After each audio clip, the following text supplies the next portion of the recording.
Vēl 20 gadus atpakaļ šis aparāts bija populārākais veids, kā klausīties mūziku austiņās, un bija vesela kultūra ap to.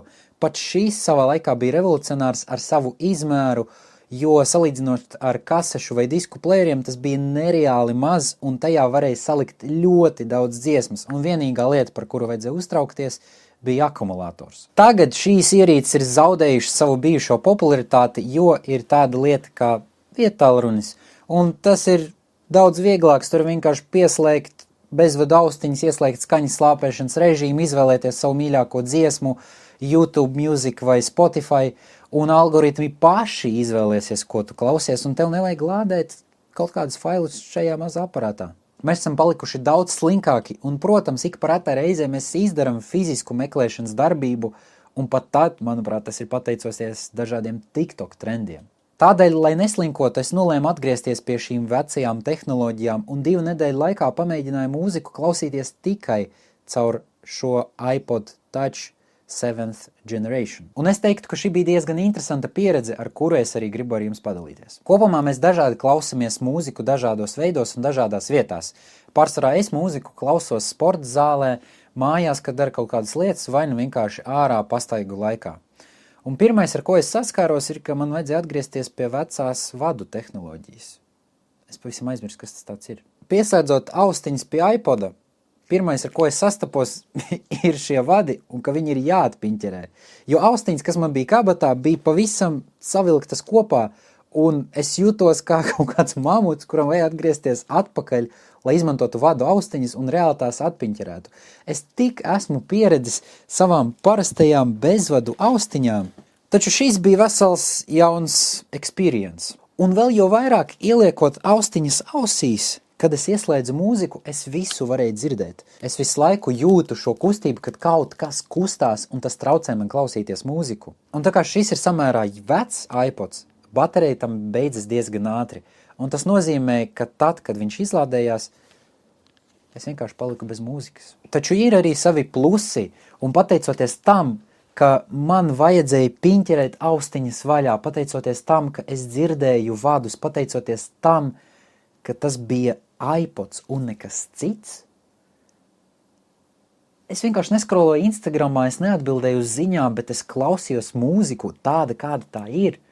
Un es iedziļinājos tajā, neskatoties uz to, ka es dzirdēju vadus, vai neskatoties uz to, ka man nebija skaņas slāpēšanas, es varēju klausīties mūziku tāda, kāda tā bija. Un cik, lai gan tas paradoksāli neskanētu, tieši šāds experience man ļāva atgriezties un iedziļināties mūzikā daudz vairāk nekā jebkad. Nekādas bezvadu tehnoloģijas, nekādi mūsdienu vietālruņi nesalīdzinās ar šo. Jo šis man ļauj patiešām pašam kļūt par savas mūzikas saimnieku. Man ir fiziski jāizdara darbība, izvēloties mūziku un salādējot to šeit. Tas jau ir vesels darbs salīdzinot ar telefonu, kurā visas dziesmas ir gatavas, un tu vari jebkurā mirklī vienkārši ieslēgt un klausīties. Šeit tev ir pašam jādomā, pašam jāmeklē biblioteka, un tu neesi atkarīgs no algoritmiem, kas izvēlās par tevi, kādu mūziku tu klausīsies un kāds noskaņojums tev šodien būs. Tu vienkārši ieslēdz dziesmu, kas tev patīk šeit, kura tev jau ir iepriekš ielādēta, un tu vienkārši to klausies.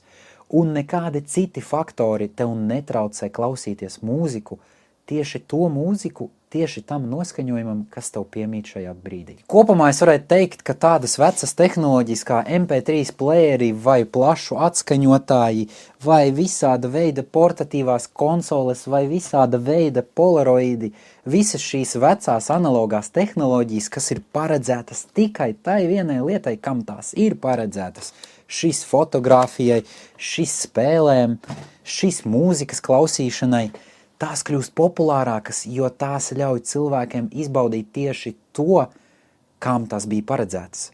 Nevis telefons, kas apvieno sevī visu, spēles, mūziku, visu, ko tas ir kļuvis par stresa avotu un pat sava veida ienaidnieku, es teiktu. Un man liekas, ka šis ir diezgan labs trends, kuram arī es cenšos sekot, un es izmēģināju sekot šim trendam pateicoties vecajam iPodam. Taču, diemžēl, man ir jāatgriežas pie šī, pie savu telefonu un jāklausās mūzika caur to.